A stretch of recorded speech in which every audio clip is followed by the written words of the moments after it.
Who knows? Okay, I have my phone ready. 20 minutes are on the clock. Are you ready to go? Great, off you go. Yeah, hi everybody. So my name's Stuart. Myself and my teammate Natalie, we're going to explore the concept of entrepreneurship with you this morning on the Inspire20 that we're running at the OGTC. We're not here to try and persuade you one way or the other, but only to put it out there as a real and viable alternative option to a traditional career path, and simply ask that you open your mind to the concept of it. To begin, we thought it'd be quite useful and helpful to share with you our career journey that we've both been on so far, and to highlight how important it is in life that you simply do something that makes you happy. And if you do that, you'll be fortunate enough to never work a day in your life. So Nat, how about I go first, and you can follow up to provide a lovely contrasting story at the back end, if that works. So let's begin. In school, my absolute favourite subject was geography. I loved learning about the natural world and how things on Earth have evolved over time. I wasn't your high academic achiever. I was one of those pupils that had to work really hard for every grade that I got. Studying didn't come easy to me, and I actually could only wait for the weekends when I got to play club rugby. When it came time for me to start considering university, I wasn't even 100% sure what that was. Neither of my parents had been, and I didn't have any siblings, so this was something completely new to me. So the conversation at university never really actually came up at home. I remember reading the university prospectuses when they arrived, and I ended up choosing a degree that would give me the widest scope possible for having a varied career, which led me to go down the business route. So while waiting to get into university in Glasgow, I worked at RBS Bank. During my first and second year at uni, I had a bit of a wobble, and I questioned whether or not this was right for me. I thought it was too difficult, and I didn't know if I was cut out for it, but thankfully I persevered, and for my third year, I had a full 15 months placement out and working in industry. The team that I worked in supported researchers and scientists that were developing new technologies that they would hopefully then go on and create new companies from. Really good experience for me. It taught me a lot. In my final year, something miraculously clicked for me. With help from my fourth year supervisor, I developed a capability for researching and writing that I never had before. And this is when I began to start enjoying studying. I didn't feel it quite as challenging anymore, and I actually enjoyed it. And that year, I graduated with first class honours degree. I was only one of 4 in my year to do so.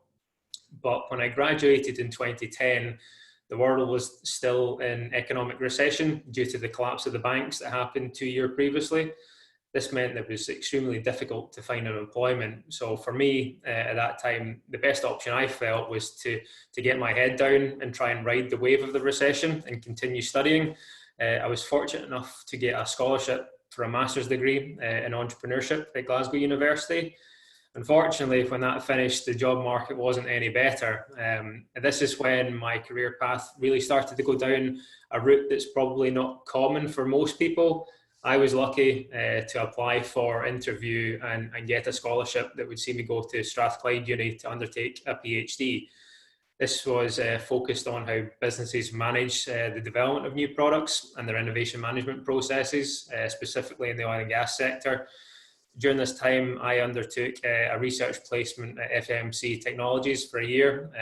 I presented at international conferences in Italy and Germany, and I visited Houston to undertake some research as well and spoke to some really great people. Fortunately, towards the end of my PhD, it just so happened that a job opening became available in an area where I had expertise. I would go on to work in the oil and gas sector team at Scottish Enterprise to specifically lead on all their innovation activities.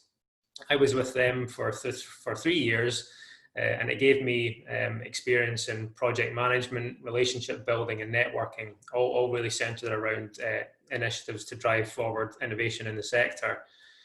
Now, my job at the Oil and Gas Technology Centre is to work with entrepreneurs and new businesses that want to create new products for the energy market. So as you can see, I've gone on quite a very sequential path throughout my career, undertaking a degree to give me a broad baseline knowledge in business and management and intense research in a specific area, which then led to a career in that field. And that story is quite different, so I'll pass you over to her now, where she can tell you her story. Thank you, Stuart. So yeah, my career path is definitely not a linear one. In fact, far from it. I loved science at school, especially biology, and at one point considered medicine as an option for my future career. I also loved English, and truthfully, that was always my best subject at school. But my guidance counsellor told me all I could do with that was teaching, and I knew that that wasn't the right option for me. My parents were really helpful and took me the length and breadth of the country to open days at universities. And during a visit to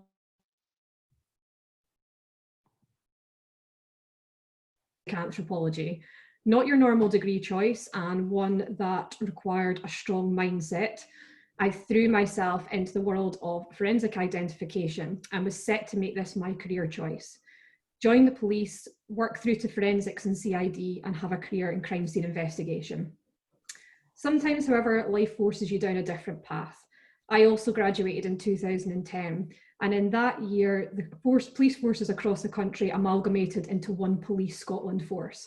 This then happened with forensics. Graduating from the University of Dundee put me at a disadvantage, with the new forensics headquarters being set up in Glasgow, and Strathclyde Uni graduates were given first refusal of new graduate positions, as many of them have done work placements there. So for the first time in my life, I had no idea what to do. No clear options existed. I'd graduated, but all the hard work suddenly seemed totally pointless. I was working part-time in a pharmacy and knew that I didn't want to do that forever. After being rejected from around 80 jobs, I was about to give up hope and sign up for full-time hours to the pharmacy, but then was contacted by someone who had said they'd spoken with colleagues in Wood Group, an oil and gas service provider who took on interns each year. A chance to get some real work experience, I jumped at the opportunity. This not only ended up opening the door to me for a career, but an international one. 10 months after I graduated, I wound up securing a 12-month internship with Wood Group in Houston, Texas. This was without a doubt one of the best experiences of my life. I was 23, living in America, meeting new people, working hard, traveling to different cities for work, and I loved every single minute. I learned loads in a short space of time, worked in 3 different departments for 4 different managers, and when my year was up, was lucky enough to be given a job opportunity in Aberdeen. I moved back to the UK to a brand new city on my own, and my career in oil and gas took off from there. I've worked in proposals, business development, systems development, knowledge management, and finally moved into an internal innovation team, whose job was to drive innovative technology into the business streams to improve efficiency and reduce cost. This is where I thrived, and I finally found something that I loved, a little bit like 8 years previously when I was studying at university. My newfound love of technology led me to take a complete leap of faith and apply for a delivery lead role at the Oil and Gas Technology Centre and their Technology Accelerator programme. And 2.5 years later, I love what I do. If you'd asked me at school what I'd be doing in 15 years' time, it definitely wouldn't have been this. But trusting my instincts, not being afraid to try something new, taking a few leaps off the cliff edge and trusting that things would work out have led me to a job that I genuinely love. Don't be limited by your subjects that you studied at school, even your degree or anyone else's expectations of you. Trust your gut and don't be afraid to push yourself out your comfort zone every so often. It might just lead you to your dream job. So we're now going to take the time to run a poll with all of you. If I can ask you to all log on to menti.com using your phone or computer and type in the code that's there on the screen, we can get started. We're really interested to better understand your thoughts around business and specifically entrepreneurship.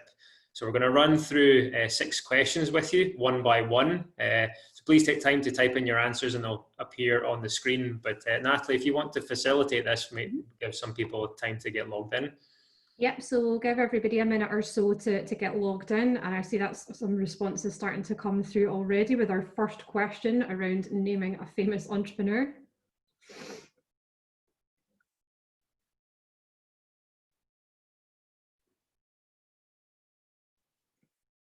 Some common themes coming up, actually nicely led on from your intro, Stuart, at the start. I don't know if they were stolen, perhaps.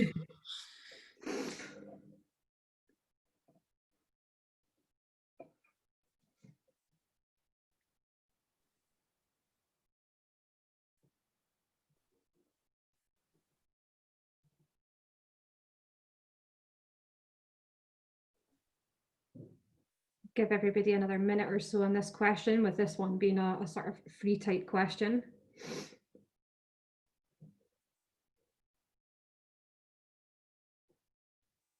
Got an interesting mix of technology entrepreneurs, as well as some of the famous dragons from Dragon's Den. Oprah Winfrey as well. Great one.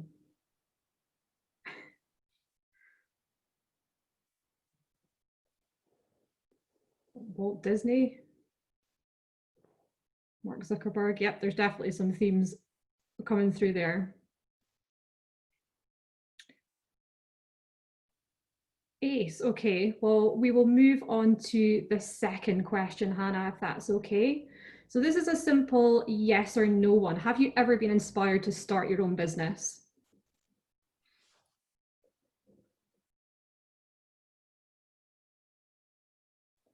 Seems to be quite a lot of people on the call that have.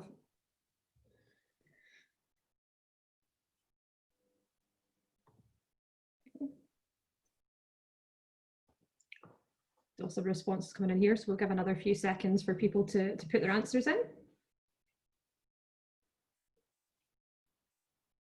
Okay, it seems to be a bit of an overwhelming majority that most of the people that are listening have been inspired to start your own business. That's great, actually. It's really, really good to see. Okay, Hannah, if we can move on to the next question. So what we've got here is some criteria about what might prevent you from starting a business. So we're going to ask you to maybe select 2 of these that may be barriers, if you think, for starting a business.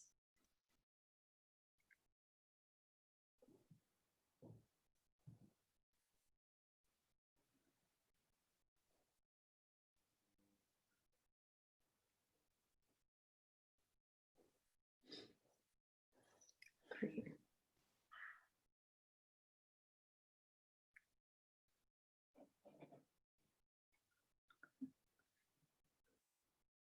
Okay, some fairly even spread of answers here. Okay, Hannah, if we can move on to the next question. What do you think the benefits of running your own business would be? Again, we're looking just for some free text, just, you know, some themes that might be a good benefit. Autonomy, it's a good one. Motivation, freedom. Flexible working is a really interesting one. I think that's something we're all looking at a little bit more now. Lots of freedom, being your own boss. There's some motivated and inspired people on this call then.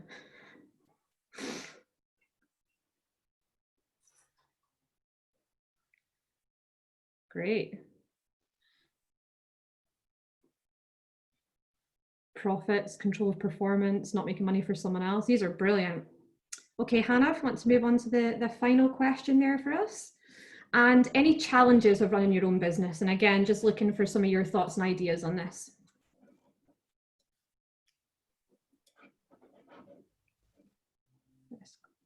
Move on to...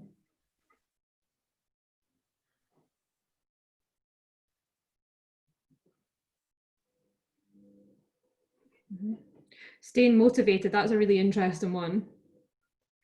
Cash flow, current insecurities, risk of economy changing, finding people who share your vision. That's a really, actually I'm going to touch on that in a second. That's a really good one. Okay. Well, brilliant. Thank you so much, everyone. This was some really, really great responses in this. Thank you, Hannah. We'll move on to the next bit of the presentation. Okay, great. So when looking at starting a business, there's several common misconceptions that people always lean on as reasons why they might not be able to succeed. And we've experienced this with some of our own companies that have come through the Accelerator program. So we wanted to debunk some of the most common myths surrounding starting your own business, and some of them might surprise you. So first one is build it and they will come. Many startups think that they need to have a tried, tested, troubleshooted and ready to go product or service. Far from it. Some of our most successful companies have been the ones with a really early stage idea who need a lot of engagement, input and support to make it happen. What this does mean though is they have a business that really is fit for purpose, designed to work for the market that they're targeting and more likely to offer longevity. The next myth is that customers only care about low prices. Don't underestimate the power of trust, reliability, and listening to what a customer wants. Building a good name for yourself and a solid reputation for delivery is all hugely important. Whilst cost will always be a factor, customers like to feel listened to and prioritised. Number 3 is that you have to have a full business plan to start a business. Very few of our startup companies have had a full business plan. This typically comes with gaining a lot of knowledge on your market, customers, finances, and future investments. You don't need to know everything starting out, you just need to know where you're going and how you might get there. Another myth is that you have to have a lot of money to start a business. Very few startups have the luxury of having a lot of money in the bank when starting a business. Some are lucky to be able to balance part-time work or consulting work to keep them going, but it's amazing how much support and help is out there. So many people will be willing to offer their time and advice for free, you just need to ask for it. The majority of our own Accelerator program is contribution in kind, so people all giving their time and advice for free or at a discounted rate. One of the most common myths is that you have to do it all. One of the biggest misconceptions of running a business is that you solely have to be responsible for it. In fact, it almost goes against you for future investment if you are trying to do it all. No one person can be every role in a business. Use your networks, use support organizations, mentors and advisors and contacts, and take people's advice. Your business will be more successful if you take on the role that you know you can excel at and leverage other people's experience to plug the gaps. And the final myth is that you have to be the technology expert. Some of our most successful companies have been a person with a great idea, but not the person to execute the technology. You can understand a problem and how to solve it, but it doesn't mean you need to be the person who builds a product. Again, find someone who does know the technology. You can be hugely successful without ever building the technology yourself. So hopefully that's maybe dispelled some of the more common misconceptions about starting a business and made you think that it could be more achievable and in your reach. Starting a business is scary and a leap of faith, but there's always an abundance of people to help you achieve your goals. I'm now going to hand back to Stuart, who's going to talk through the future of the energy industry. Right, thanks, Nat. Yeah, so the final part of our presentation today is asking the question, how are you going to change the future of the energy industry? So I wanted to take time to consider your future direction just now.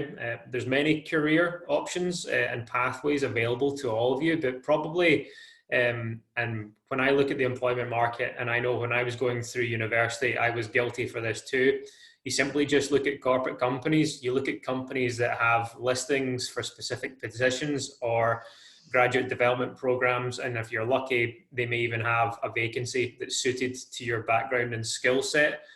There is, however, an alternative option here. You might feel a sense of pressure, like I need to get a job, or if I don't get a job, people will judge me. People will think I'm not successful or I haven't achieved something. So I'll tell you just now that the only person you really need to answer to is yourself, and probably in the future, HMRC.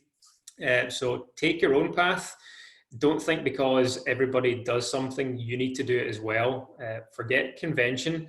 Just because something's always been done a certain way in the past doesn't mean it's the only way. If that was the case, there would be no human advancement or innovation in the world. Sometimes it's good to take your own path. I'd also argue that the best time to start a business would be now, when you've got little to no financial obligations tied around you. When you get older, those sorts of things are going to be the things that prevent your idea from ever progressing to anything beyond a concept in your head. If you look at the oil and gas or energy industry at the moment as an example, it's going under a fundamental change in the way our energy system is viewed, and at the moment it's under a microscope. The global population continues to grow, and more people from developing countries are experiencing higher levels of disposable income, meaning that they're going to consume more energy and have greater demand for products and services.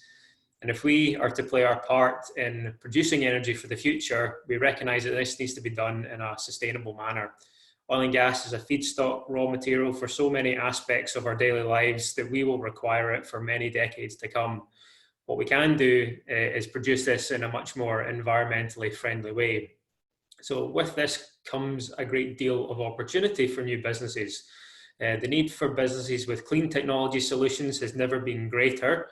The scientific community, politicians, and industry all recognize that these challenges need to be made to protect our planet. And the oil and gas industry has a pivotal role to play in driving, but also leading positive change. If you've got any inclination for wanting to be a part of this, because not one person or one company can deliver it all by themselves. Then you seriously need to consider your first step on the career ladder to be in entrepreneurship. As we've said previously, you personally do not need to be a master of absolutely everything to start a business. That's why having a well-balanced and skilled team around about you who can cover your weak spots or blind spots is so important. Not one person is expecting you to be capable of being an accountant who's also an engineer, and the person that can also engage customers, and the person that can also develop an amazing brand. That single person just does not exist. So don't be afraid to step out into the unknown. Entrepreneurship is absolutely a viable and incredible career option for you to get after. And there's an abundance of clean energy solutions that need to be developed for the energy industry to take its next step forward. So why would you not want to be a part of that? And even if your business fails or doesn't take off, I can guarantee that you'll have learned 20 or 30 times more than that of someone else who just took a regular job. Oil and gas is not going to go away anytime soon. The industry needs your brains and creativity to help it change. And there's a great opportunity to make a positive difference to the industry. Because if we don't get the new clean tech solutions or talent to come up with these new solutions, the industry is not going to be able to move forward at the pace that's needed to benefit the global population and society. So I would urge you to seriously consider this as a career option and help make a positive difference in the world. And Susan, that concludes our presentation today on Inspire20. Fantastic. Well, thank you both very much. It's interesting. I've been working with you guys for about a year and a half now, and there's a lot there that I didn't know about your career history. So thank you. And it's interesting that one was quite linear and one was kind of all over the place. So I don't think anybody's got it. There is no perfect career path. So while our attendees at the session today have got some time to think of questions and either add them to chat or put their hands up, and I'll come to you. I've got a couple of questions I can maybe ask if you don't mind. I guess one of the things I was thinking about was I was thinking about myself, could I start a business? But then I guess it's a question for you two. Have either of you thought about starting your own business? Yeah, absolutely. So I certainly would never have thought about it before taking on this job, but learning a huge amount and actually seeing how many of our companies can achieve an awful lot in a short space of time has made me realise it's definitely something that's achievable. Yeah, very similar. Very similar for me. I think doing the job that we do, it would be quite strange to not get that feeling, Susan. Working with people that are trying to launch a business, develop a technology, and we see firsthand how much hard graft is involved in that. But at the same time, it really looks like a great experience. So I think there would be something quite wrong with us if we never felt a niggle to want to get involved in that in a personal capacity. Well, remember where I am when you guys make your first million. I make a very good cup of tea and I can carry bags very well. I think one of the things we maybe didn't cover in your presentation is what an accelerator is, because you both work for a TechX Accelerator. Would you mind just maybe taking a minute and telling us about what an accelerator is? Do you want to take that, Nat? Yeah, I can do. So I mean, from our perspective, an accelerator program, it kind of does what it says on the tin. It takes someone with a really great business idea or technology idea and gives them all the skills, training, practical support, access to mentors, partners, investors, and allows them to consolidate, which would normally be maybe 3 to 5 years worth of work, into about 4 months. So it's intensive and it's fast paced, but it really, really does give businesses an amazing springboard to progress not only themselves and their business forward, but hopefully drive forward a bit of a change, and particularly in our respect with the energy industry, drive forward a real change in how things are done and you know, push the boundaries, push some of the barriers down and allow some of these businesses to thrive. Fantastic. And I guess if people wanted to know more about what an accelerator is, they could go and have a look on our website and find out more. Absolutely. Fantastic, that's great. We have got a question from Isla here. I'd be keen to explore what we can do in a school setting to promote entrepreneurship and creative clean tech mindsets. So it's maybe someone can follow up with Isla afterwards, but have you got maybe 1 or 2 key messages? Do you think it's something that we can do in schools? Absolutely. I don't see any reason why not. I think the first step would be to try and get, like-minded people together and do some brainstorming, is to see what options. I mean, you know, when you do that sort of activity, no answer is wrong at that stage. I think the objective is just to get every idea possible out there on a giant whiteboard, and then you can filter afterwards. I think you don't want to be pre-screening anything at that early stage. Absolutely. And Isla, maybe you could drop us an email at STEM, STEM, at the OGTC.com, and we'll come back to you on that one, because at the OGTC, we're all about the energy transition. And a lot of the work that we try and do is also in the community. So if you can help us, we would love to work on something where we can maybe try something out, test it, see if it works. So that great, get in touch and we'll grab a session with Stuart and Nat to see what we can do. I can't see any more questions, so I've got 2 last questions for you guys, if that's okay. So I think this year you're on to cohort 3 of businesses that you're taking through the program. So you must have seen an awful lot of people going through in terms of your cohort, but you've also worked with lots of entrepreneurs who are the mentors for the people in the program. What would you say is the #1 quality, personal quality, that you need to be a successful entrepreneur? Maybe come to you first, Stuart. Yeah, well, I've got 2. Susan, the first one, in no order, humbleness and resilience. I think those 2 are side by side for me. I think you can get a long way by just, you know, holding yourself well and professionally. And I think that goes a long way, particularly when you're first starting out. You need to absorb a lot of information as well. So that's kind of humble, and, you know, it is very tough, and you've got to be able to grit your teeth and get through it, even when times do get challenging. I think people that see that through are probably going to be the ones that will make it longer term as well, which we've seen both throughout all the companies that we've worked with. Okay, that's super. What about you, Nat?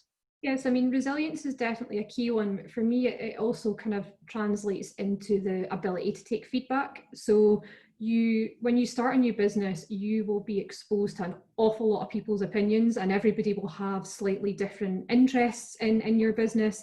But I think having the confidence to know who you are and what your business is trying to do, and be able to take that feedback and improve and build, is a hugely important quality, and one that will make you really successful. Absolutely. No, that's really good feedback. Okay, I think we've just about finished for the day. I do see there's a question there from Albert about the process for bringing an existing technology into the oil sector, but we need a whole other Inspire20 just on that one. Albert, do you want to drop us an email to stem@theogtc.com, and I'll put you in touch with Stuart and Nat, and they can talk you through the process, because it sounds like that's probably quite an in-depth question, and we want to give you the time that it needs. So with that in mind, Albert, get in touch. We will certainly do our best to help you and answer your question. So I'd like to finish up. Whoop. Oh, you've got more information. Thank you for reminding me. This is what happens when you get old. Nat, Stuart, have you got anywhere that people could go for help? Absolutely, there's some handy resources on the screen just now.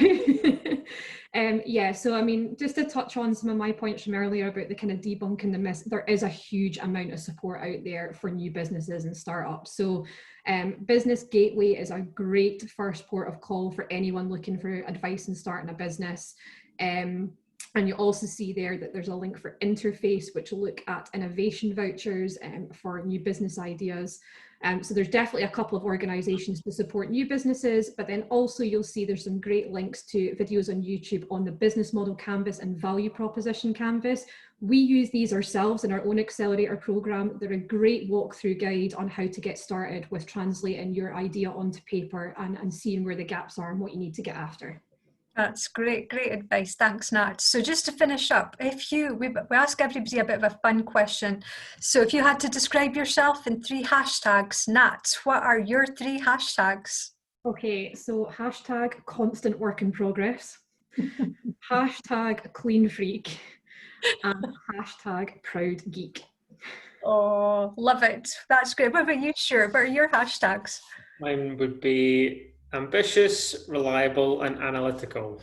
Whoa, very good. Okay, thank you. It's amazing when you learn about your colleagues doing something like this. Thank you both very much for your time. Really appreciate it. And thank you for everybody that's joined us today. If you would like to know more about follow-up sessions in the Inspire20 series, please go to our website where you'll see the dates. You'll scan that QR code with your phone and it'll take you right to the site. And we've also added some resources that you might quite enjoy. There's Barclays got a really good website, lots of really great information there to help you with job interviews, writing CVs. myoilandgascareer.com website's got lots more information about careers in the energy sector, and My World of Work's got some super resources if you need to think about the qualifications you need or the skills you need to go and work in a specific sector. And if we can help you, here's our email address. It's stem@the-OGTC. If you've got any ideas, any feedback, if any thoughts that you have on other sessions we could run or ways we could improve the sessions, we'd love to hear from you. And on that, I shall finish for today. Thanks again, Nat and Stuart, and thanks for everybody that attended. And hopefully we'll see you at one of our future Inspire 20s. Bye, everybody.